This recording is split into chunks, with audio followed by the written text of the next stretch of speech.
our generation, which was that ruthless kind of tough mindset, to then very, very soft. So in between that, it was hard to adjust. And it's like, nobody's asking a man to just cry. That's not the point. But it's being able to know how to articulate yourself, even mentally. It's not even about to others yet. I always say master the way you think first, then speak, and then you connect with others. Southwest Florida is one of the most beautiful places on the planet to live. For those of you that are thinking of moving from other states to come to Florida, or even just moving to a different part of the state, I want you to think of a big, beautiful luxury home. Contact Legacy Luxury Builders. They are a family-owned and operated luxury residential construction company.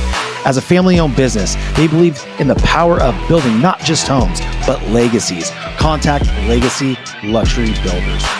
The nightmare of feeling like you'll never measure up, of constant second guessing and self-doubt. It eats away at you and destroys your confidence. I've been there too, feeling like I didn't belong on the field with my teammates, but it doesn't have to stay that way. I used to compare myself to everyone around me. I thought that no matter how hard I worked, I'd never be as good as the other guys. It killed my self-belief.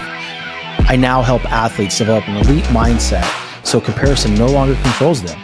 We teach techniques to cut out the negative self-talk and unlock their full potential. Imagine stepping into the box when it counts the most and feeling totally confident in your ability, feeling invincible instead of insecure, ready to seize the opportunity instead of shrinking from it. That's the mindset I help athletes develop. Don't waste another minute on comparison and self-doubt. Take control of your mindset and become the confident, unstoppable competitor you were meant to be. DM or comment below to get started with the Edge and transform your mental game. What's up, everybody? Welcome back to another episode. I am your host, Shawn, and today I have with me an absolute juggernaut of a CEO who has spent millions of dollars over the last decade in mentorship and getting in the right rooms with people that can help him grow his brand and him as a master communicator, a CEO of Next Gen Wealthy. I have my boy, Jay Dhahan, here with us today. What's up, buddy? Amazing. Thank you so much for having me on. Hey, bro, long overdue. It's probably my fault. It is my fault. But, dude, so happy to have you here on a wonderful day. And we're going to chop it up and give the audience some amazing value. And so they can learn more about you and your story and what you've created over the last however many years in building your brand, your business, and your group and everything that you're doing, man. You're doing some really cool shit. So happy to have you. Appreciate it. Absolutely, man. So for the audience that doesn't know you, right, why don't you get into your background a little bit and just tell them who you are, where you've been, where you're at now, and where you're going. Absolutely.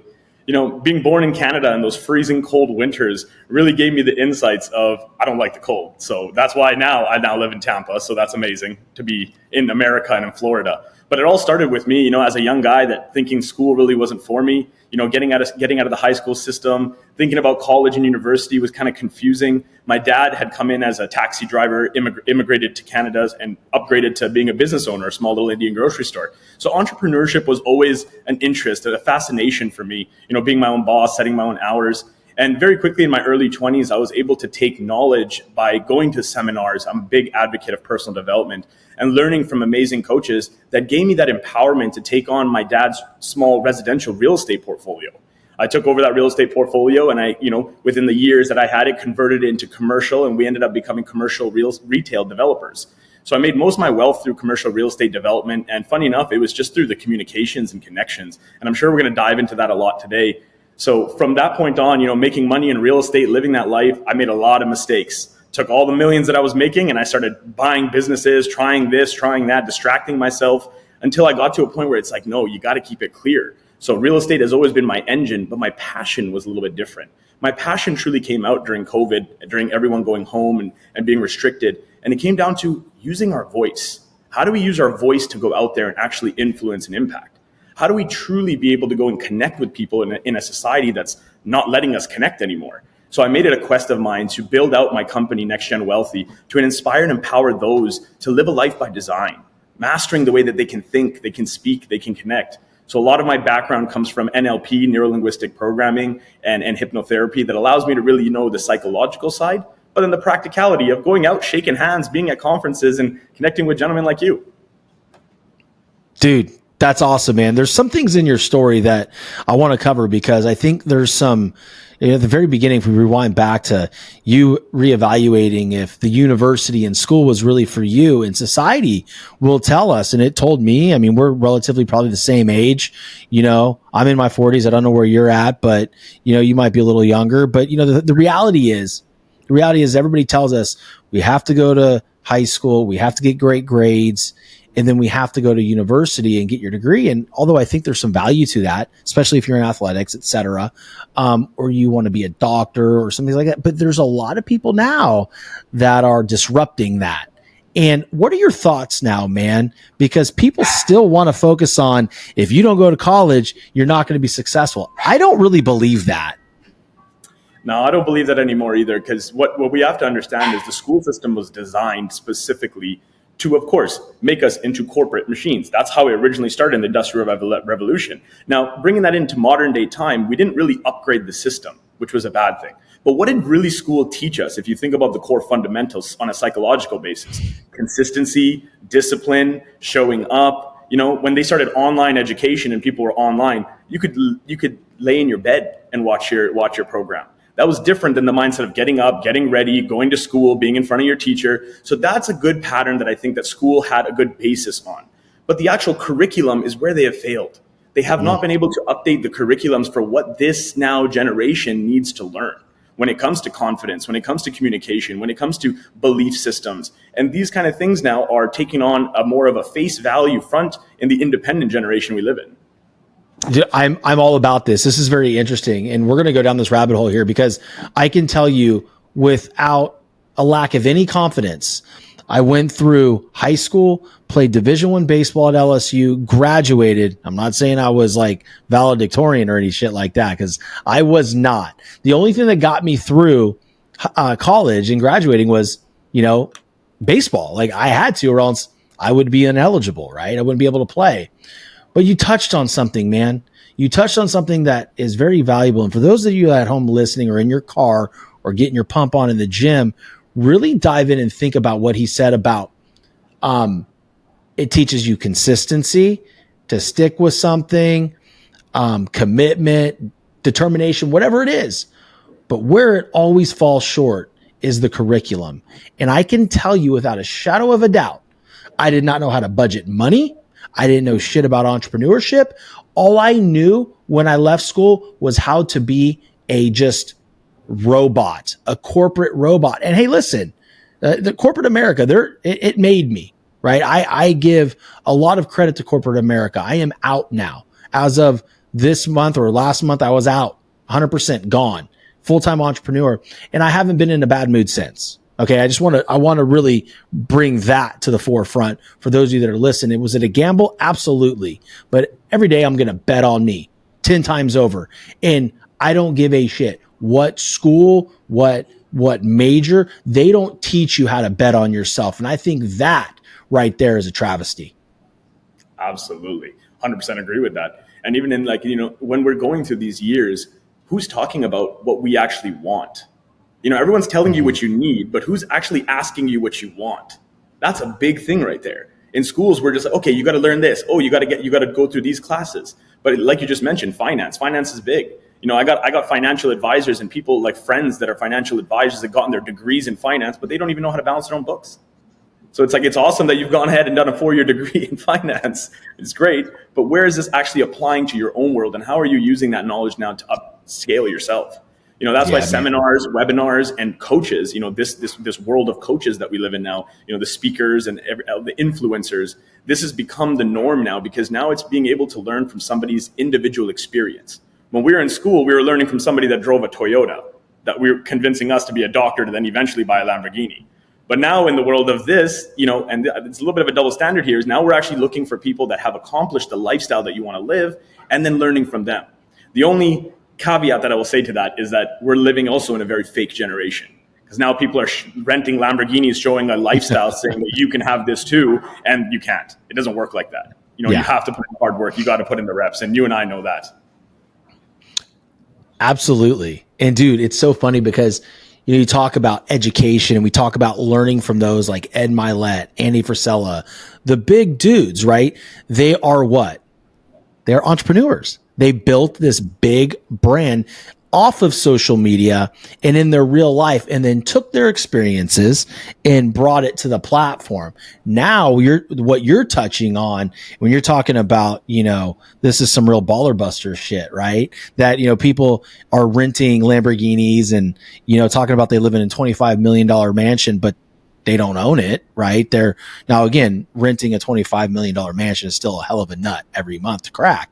But still, we have people living in this fake world that are out there influencing others to buy their programs, and you're going to make seven figures in 90 days.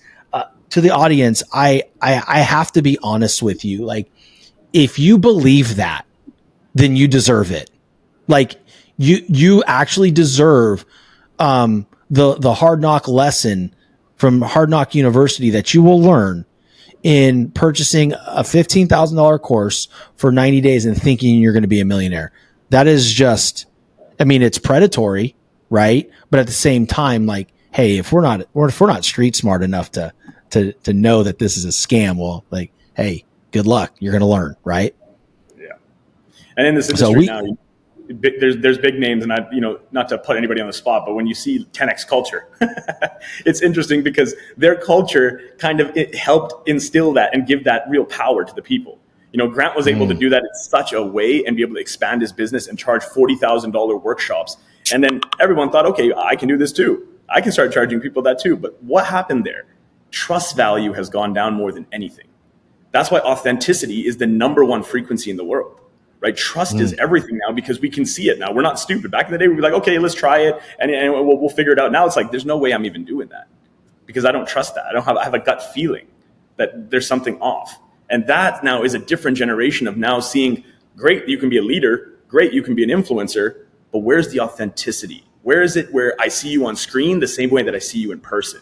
That's going to be the wave of the future now, in my opinion. Spot on, dude. I think one of your gifts, and one of my gifts, and this is something that we have a mutual circle, right? And people know us both as we are.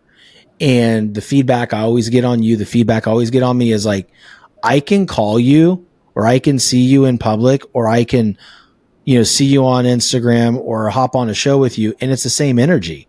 How do you do that? Well, because it's me. It's who I am. Like, I don't believe in creating a certain character for you or for anybody. Now, again, like, there are some times where, we're diving into that personality a little bit more for entertainment. And it's ever evolving, right? Like, there's things that I used to speak on, 2-3 years ago that I'm like, I would never say that again. Right. But it's who I was at the moment. Right. And I think what we're lacking right now, I know what we're lacking, Jay, is a community on social media and in the coaching space. We're lacking authenticity, man. And it drives me crazy. And for instance, you'll see one person do a video, and then you'll see another person do the same exact video. It's the same words. It's like, guys, you're not doing anything. Like, I believe in copycatting because the best things were copycats. I mean, like, look, there's some like, if someone copies me, I'm like, wow, that's awesome. Like, that's cool, man. Thank you. Like, it gives me the sense that I'm on the right track, but make it your own. Make it your own. Like, don't sit there in this little pressure chamber, in this bubble, and be completely fake and think you're going to get something out of it. That is the biggest problem that I'm seeing right now in the influencer and coach world, man. Absolutely. My coach, Richard Dolan, always said to me, he said, imitation versus emulation, right? Are you imitating or emulating? Those are two completely different things there, right? Imitation is not necessarily negative, but imitation is doing it in a way that's not really the right fit. It's doing it for the wrong intention. Whereas an emulation is looking up towards somebody and saying, wow, that guidance can now be passed to me, like you said. And now I got to kind of put my sauce on it, my flavor to it, and bring that to the world now. I agree, man. I've never heard it broken down like that. Imitation versus emulation. You never want to imitate, right? We're all limited editions of ourselves, including the original person who put the content out. They're one of one, man. We are one of one. There's not another Jay Dhahan out there. There's not. There's people that may do the same thing. There's people that may have the same message, but 0 people are going to deliver it like you can authentically. And I think that's what makes people so powerful, is when they're not afraid to stand on their own 2 feet and speak up and say, this is who I am. This is who I am. And I think it brings a very high level ability to communicate, and communication is one of your specialties. So why don't we take the opportunity to segue into communication and how it's helped you, become who you are in the world? Of course, the main thing is fear. One of my biggest fears growing up was public speaking. Right? And when I looked into the statistic and it said, public speaking is number one, public speaking is number 1 on the fear list. Number 2 is death. So people would rather die than to public speak. I thought, interesting, because fear was always a motivator for me. I wanted to overcome fear, but it was very challenging for me. And looking at a fear of public speaking, it's like, how is that going to work now? How do I do it? Yeah, of course, I got to put the training into it. I got to put the reps into it. I got to force myself on stage. I got to do this stuff. But it came down to this one thing that I learned that really changed my whole perspective on communication itself as a whole, let alone public speaking. Because whether it's one-to-one, whether it's one-to-many or one-to-few, it really comes down to this. 55% is body language. It's how you can see me right now. It's how my eyes are moving, how my hand and the energy that my body can give. 38% is the nonverbals. This is where a lot of people mess up, because the nonverbals is the confidence. People ask me all the time, how do I get confidence? Nonverbals. 38% is nonverbals. Change your tonality, put character to your voice so people are interested to listen to you. And only 7% is just the words. So what we do in our minds as humans is, because we have this survival instinct, we go, oh, I'm going to say the wrong thing. I might ask a dumb question. I might, and we get inside of our mind too much, and we stop to not think about 7% is just the words. Nobody really cares what you're saying. It's how you actually say it and what you make them feel inside. So that was just really the turning point in my life about getting out there and communicating, and going to bars, and I'm a very social butterfly, so I would go to bars and I would sit there and I would force myself into conversations. Talk to the gentleman at the bar. Hey, where are you from? We're constantly practicing, but not practicing in a forceful way. Practicing in an environment and giving myself incremental steps. And when we talk about authenticity, it's crazy, because everyone's like, okay, well, of course I want to be the best version of myself, so I'm going to aim for that ideal version of myself. It's too far of a goal. Why don't you just do 1 act today? Just go put smile on 10 faces today. That's all you got to do, and just keep it consistent. And that transformed me over the years to then being able to learn from some of the best, working with Tony Robbins and, Grant Cardone and my coach, Richard Dolan, very, very linguistically inclined people in their own aspects, and really using that energy to continuously push myself now. And now with, the momentum that we have, teaching men specifically. So the Lions Den that we've created is a men's only mastermind, and it's for men specifically because it's harder for us to communicate. We're not very emotional beings. We've been suppressed for so long in terms of be a man or rub some dirt in it. And then everyone said, okay, well, now you can be a woman if you want. It's crazy how the contrast went. But at the end of the day, the masculine men just go, you know what? I got to learn how to just communicate so I can at least just get better up here, which will then in turn help my relationship. In turn, it'll help my business. It'll help my team. And that is the ultimate skill that we all need to learn, is communication. We're not focusing on it. And that's wrong with our society at the moment. I love it, Jay. I mean, there's so much to unpack there. Okay. But I want to tell a funny story. Is that okay? Absolutely. Fear of public speaking, the number 1 fear next to death. That shit is real, bro. That shit is so real. And here's a funny story for you and for the listeners. So I remember being in junior college, right? Playing baseball at Los Medanos College right before I went to LSU. And actually I had one stop in between for accuracy purposes. But I was in this communications class and we had to give a speech. And I didn't know when I signed up for this class, I was told hey, this is cake, do this class. And he's talking about speeches. And I immediately, the first speech I had to do, I didn't show up to class for 3 weeks because I didn't want to do this in front of 12 people. And 12 people. And then I did it, right? Finally did it. They're like, hey, if you don't do this, you're going to fail. And I knocked it out of the park. And I'm like, okay, that wasn't so bad. And then I went to LSU, and then Skip Bertman tells us, hey, we have this thing called Coaches Committee here. In the fall, we have dinners. People come in, the Coaches Committee come in, and then we have some of the newcomers come in, grab a microphone and talk to 500 people and say who you are, etc. And those were very anxietizing moments for me. And I'm not going to lie, I still get nervous before I'm about to go in front of a group of people. But I'm going to tell you something. On the other side of that fear is something that you conquered. And if you can get to that point, if you allow yourself to grow into that and lean into those feelings, man, the world opens up. I mean, had I never done that, and I had never done the things that I'm doing now with my show and speaking locally to, middle school kids or whatever, bro, I wouldn't have a TED Talk in March. And there we go. Another fear. Like, if I'm going to sit here and tell you guys, you to your face and everybody who's listening to me, because I'm always very honest how I feel. Oh, I'm scared. I'm fearful of that. Like, it scares me. It scares me because I know the gravity of the situation. It's not the actual talk. It's the gravity. So how can I deliver a good conversation, have great tonality, fantastic body language, and not worry if I'm giving the wrong information as long as I'm delivering it the right way? Now, again, I don't want to give false information, but if I mess up, do they know I messed up? Probably not, right? We know, so we can continue to keep going. But dude, I just want to give some serious, love to that statement that public speaking fear is real. And if people are feeling it, it doesn't mean that it needs to stop you. Mm-hmm. And it's, our mind is conditioned by, I call it 3 gatekeepers. Another immense lesson that I learned from Richard Dolan. Judgment, ego, and fear. We call it Jeff. Judgment, ego, fear. The judgment of others, the ego within yourself, or the fear of the unknown. You see, these gatekeepers, what they're designed to do is help your brain do its only function, which is survive. So at any moment, if your conscious mind now says, okay, I'm about to go on a stage, I'm about to go do something, that you're going to be speaking from one of those keepers. So for some people, it's fear. For some people, it's like, I just don't know what's going to happen. I don't know, just like how you mentioned, the magnification of what this could actually do and how that's going to impact. Then there's also the judgment side. Judgment side is, what are the people going to say? What if I mess up and they make fun of me?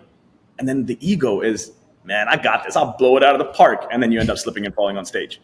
These kind of things. And when you look at these gatekeepers and you start getting more into the psychological side of things and the subconscious mind, our subconscious mind doesn't know what's real and fake. It just moves. When I'm thirsty and I grab this bottle of water and I put it down, my subconscious mind just goes, perfect. We've replenished, water. Good. My conscious mind had to be like, oh, here's the water bottle. Okay, perfect. Now I got to unscrew the top. I got to put it. Okay, perfect. Perfect. I drank the water. So when we start to actually tune in more to our subconscious mind, that's where we can make things really fun for the way that we test ourselves. We play games with ourselves and really get ourselves to that next level and keep pushing to that next level. That resilience, I like to say. I agree, man. And it's funny because you talked about, the 3 gatekeepers. Do you remember the first video you ever put out? Do you remember recording it? No. I do. It was right before I was about to launch my Determined Society Facebook group, because that's all it was. The Determined Society wasn't even a podcast yet. And it was so big. I'm like, dude, it's a Facebook group. But I took it like it was the Super Bowl or Game 7 of the World Series, winning run on third base, 2 outs. Like, I was that serious about it. And I remember what I was wearing. I was wearing this royal blue Columbia long sleeve fishing shirt. And I had just gotten done with a run, and I sat on the right-hand side of the corner of my garage with my back against it, and I filmed the video. And I was so scared of what other people were going to think about me, the judgment, right? Of others. And then I moved to man, hell with this shit. I'm just going to do it. I got this. And you go through those things, I think, every time. And I think it's important, to educate the audience on every time we do something new, these 3 gatekeepers are probably going to fire. Wouldn't you say? Yes, absolutely. Anything uncomfortable. So what are some tips you can give the audience in your experience that when those 3 gatekeepers, the judgment, the ego, and the fear start to fire a little bit, how do we move in spite of that? Absolutely. the first thing is, of course, taking awareness of it. So even just acknowledging which one you're speaking from. This takes practice. This isn't as simple as okay, the next uncomfortable situation I'm in, it's this one, right? We usually have a primary, we usually have a secondary, right? So when you do this analysis on yourself and you start evaluating yourself, now start to be aware of it. Start to understand which one is coming, which one is speaking. Now it's like, okay, now that I know it's there, how do I actually get rid of it, or how do I mitigate it? Well, this is a simple thought pattern technique that you can use, which is understanding the levels of your thoughts. There's 3 levels of thoughts that we have: level 1, level 2, level 3, for simple purposes. And let's just use an emotion, for example, like anger. I'll use that just as from a language standpoint. In level 1, you would sound something like, I am angry. Simple. Level 2 sounds like, I am having a thought that I am angry. Okay? And level 3 is, I believe I'm having a thought that I'm angry. So what that's doing is it's disassociation. So I'll give you an example. Let's just say you're driving down the freeway. You're going, you're in the fast lane, and some guy just swings past you, cuts you off. You almost sway off the road, and he's gone. So you're pissed. You're like, what the heck? Who is this guy? Man, what? Level 1 thinking is you in the driver's seat. That is you saying, man, fuck this guy. Are you kidding me? You almost swung me off the road. Level 2 thinking now is the version of you in the passenger seat. That version of you is like, whoa, slow down. What are you going to do? Call the cops? Are we going to go crash into him? Like, come on, we got to have a reasoning here. It's like the devil and the angel on your shoulders, so to speak, right? We do this thousands of times a day, trying to go back and forth between level 1 and level 2. Now, see, the problem there is that if you start to understand that level 1 and 2 is not getting you to the solution, it's just giving you that back and forth teeter-totter thinking and actually losing bandwidth, understanding level 3 is where the power zone is. The version of you in the backseat that's got your arms up like this, going, look at Tweedledee, trying to explain to Tweedledum that we're angry right now. You know how much more stuff we got our bandwidth should be focused on? And when you disassociate yourself away from even just the current circumstance you're in, it allows you to think logical versus emotional.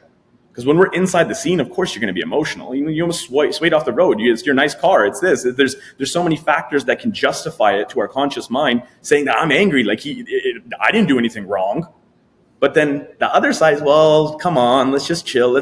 We still got to get to work, but it's still bugging me until I get to that 3rd level where I go, swipe it clean, on to the next thought. Let's keep moving forward. Dude, that's awesome. Because when you get, for your example, almost getting run off the road, it's emotional because you start thinking well, what could have happened? Right. And I have children, I have a wife, I have all this stuff going on, what would have happened? And that's where you get really, I can't believe this. And you just take it personal, right? What we got to understand is nothing's personal. Like that person didn't say, okay, that's Jay in that car right there. I'm going to go cut them off. But the person in the backseat, the level 3 is like, hey, you know what? Yeah, that could have happened, but it didn't. And now you have the opportunity to slow down, get to work safely and on time, and you still get to go home and see your family. So the worst thing didn't even happen. So why are we going to let what could have happened ruin the rest of our day? And a lot of times individuals will, including me, I've done it before. I will let a bad moment of 5 minutes or even 20 seconds impact the rest of my day. And that's when we have to really evaluate and reflect on our day. Like, why did I do that?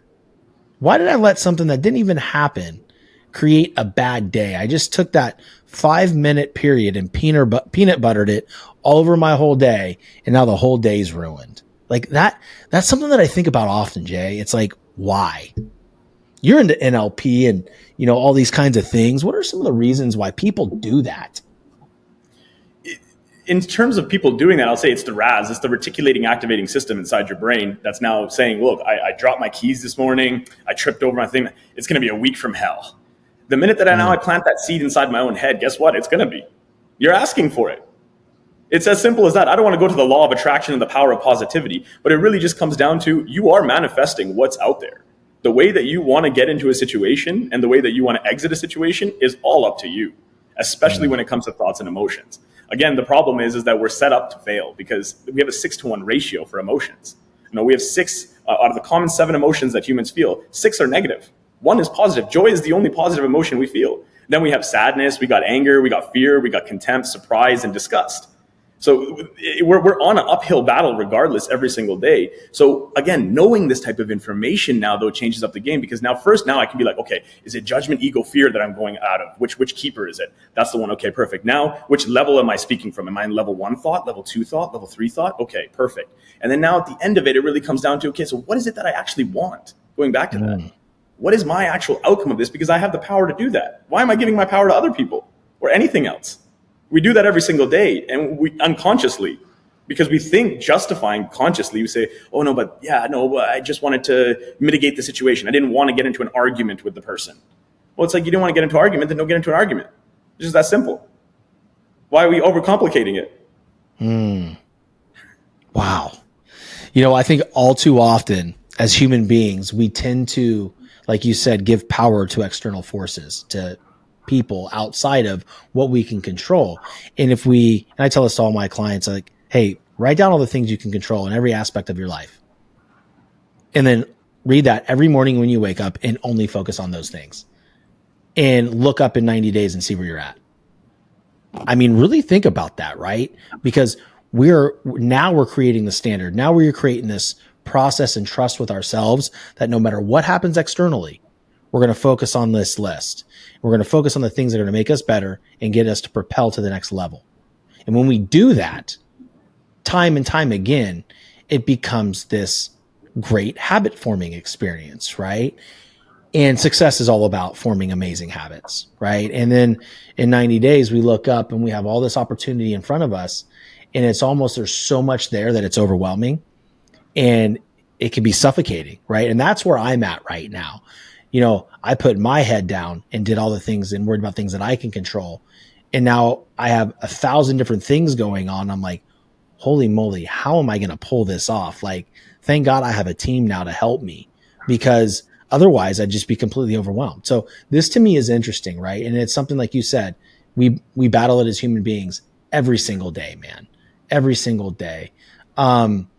You said something else a while back that I feel that really needs attention.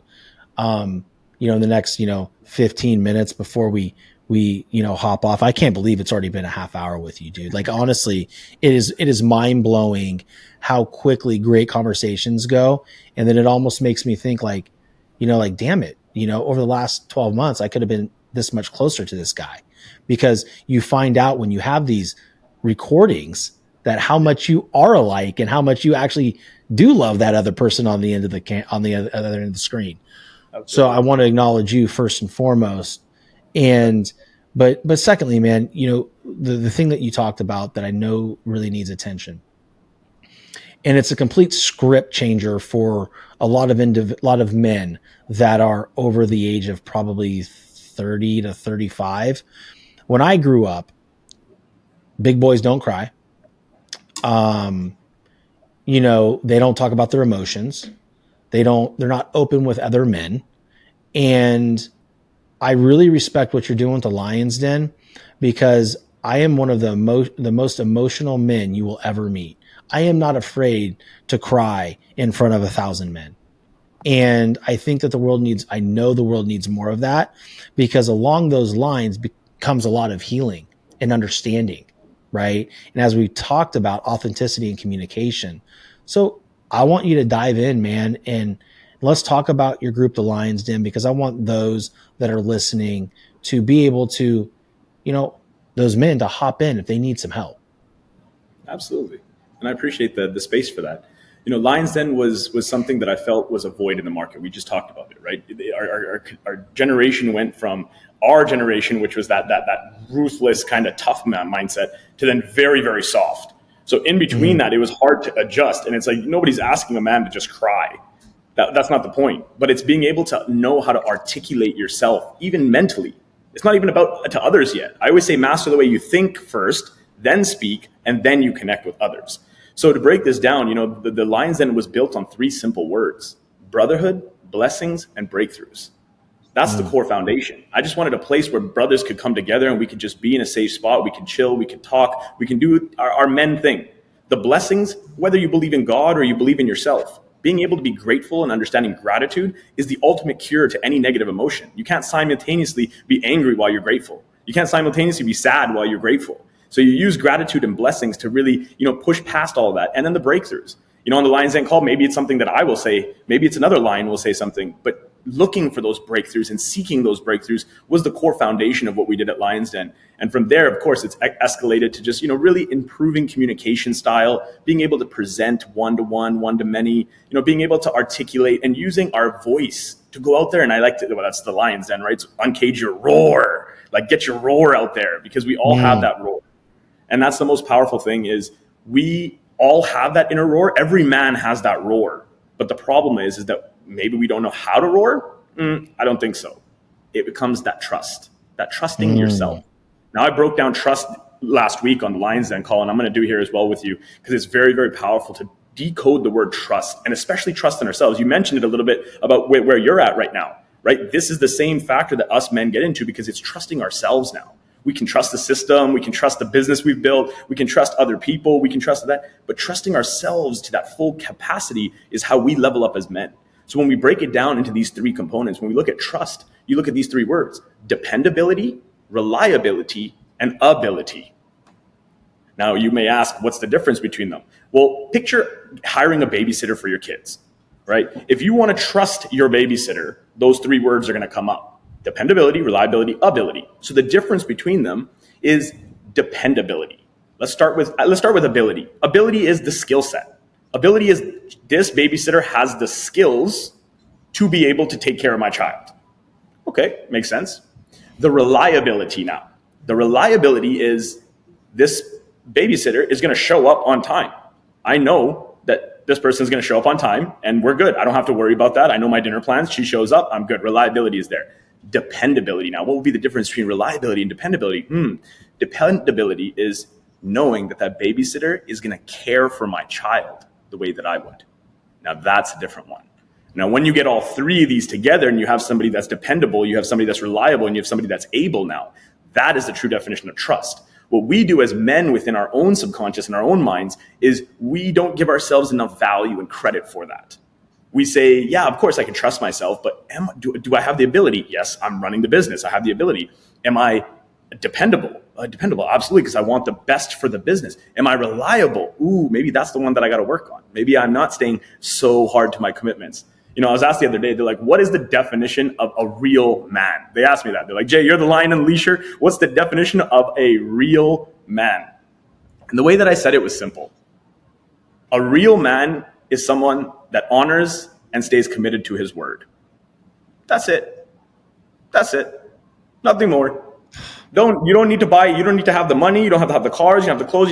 As long as you stick to your word and you are committed to your word and you follow through on that, you are a true man. That's it.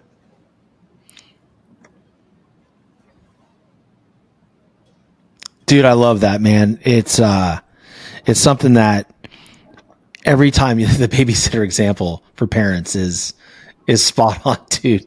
Every time my wife and I meet someone new, we have two people that we trust our children with that are not family. And these two girls, they're like family now because we know all these things. We know they have ability. We know they're reliable, and we know we can depend on them, right? But when you're initially making those decisions, you're asking yourselves those questions. And, what I encourage people to really do now after listening to this episode, because there's a lot of amazing information in here on just how the human brain works. And it was broken down into a conversational and not boring way, right? When you're going through a decision-making process, think about that. Think about that. We're talking about trust. Okay. Well, if I'm going to have this person do this for my business, do they have the ability? Are they reliable? And can I depend on them? That's the framework, man. And it's not, and for you guys listening at home, that isn't just for other people. That's for yourself. Okay. I want to be clear, because if you aren't keeping your word to yourself, are you waking up when you say you're going to wake up? I don't care if it's 6 a.m., 5 a.m. or even 9 a.m. I don't care. But what are you saying to yourself every single day? And a lot of people will say, man, I really don't know if I can trust myself to do this. Well, that's because they're falling short in one of these areas and they're not keeping their word to themselves. And if we can keep our word to ourselves, our children are going to see it. Our spouses are going to see it. Our employees are going to see it. Your clients are going to see it, and they are going to run through brick walls for you because they know you're a man of your word. Absolutely. That's what it takes to be a leader. You know, people follow people. You know, for a long, and this, again, is a misconception nowadays because everyone goes, oh, well, money is everything. Okay, good. Then you get money in your hand. And when you get money in your hand, you're like, whoa, it actually wasn't money at all. It was actually time. Time is the most valuable because I can't buy back a minute. Great. What happens when you have money and time? Then what happens? You understand that people are everything. People are everything. So communication, having trust within yourself allows you to build better relationships. Those relationships are going to manifest to, yes, family, friends, you know, boyfriends, girlfriends, husbands, wives. But on this side, clients, investors, the next step in your relationship. You know, I remember sitting down because I had the trust in myself in what I was doing with real estate. A quick story. I was sitting down and within 2 beers, I raised $1 million for a real estate project. How do you do that within 2 beers? How much trust and rapport can you build with somebody over 2 beers? But you have to trust yourself before I could even go out there and ask somebody else to trust me. And this is another thing that we do specifically as men more than anything, is that we go out there and we try to please and we try to get that wife and make her happy. And once we've captured her, we're like, yes, I'm good. I'm set. Now that I got her, I don't have to like do all the maintenance anymore. It doesn't work like that because, again, it's a lack of trust in yourself to know the man that you are, what you committed to, and what you're going to follow through on. Dude, it's big, man. I mean, these are all amazing. It's just amazing topics, dude, because this is what people need to listen to. You know, like, I know this is going to impact so many people. And I know there's a lot of people listening right now that are saying, you know what, man, I'm not doing that.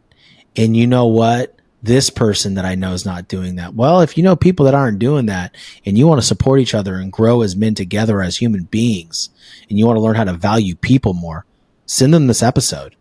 Because I'm going to tell you, you listen to this over and over again, there's been plenty of action items. If you read into this deep enough, there's the framework of becoming a leader, becoming a man, right?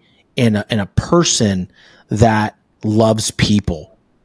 I mean, it's the complete recipe for interpersonal relationships, dude.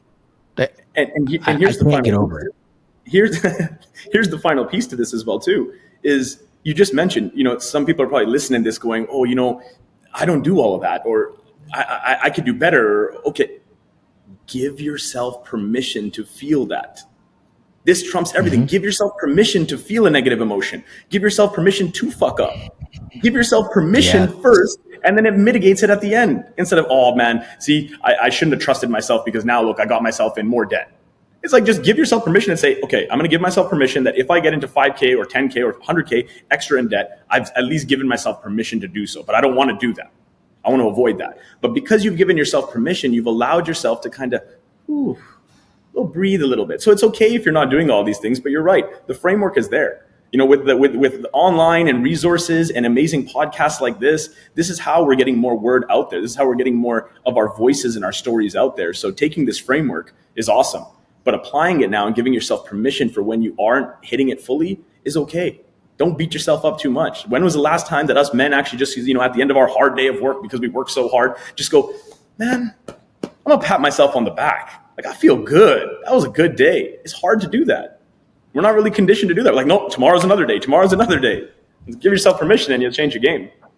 It's so funny because I remember earlier this week, I had this big moment in the business, right? This big freaking moment where I was able to now like deploy multiple resources to get where I want this platform to be, where I want to be. And immediately I went, oh shit, what now? What now? What now? Now this goes off. We're going to do this. And now like this studio is obsolete. What am I going to do? Instead of just enjoying that moment of patting myself on the back for doing something that I have been looking to do for 4 years.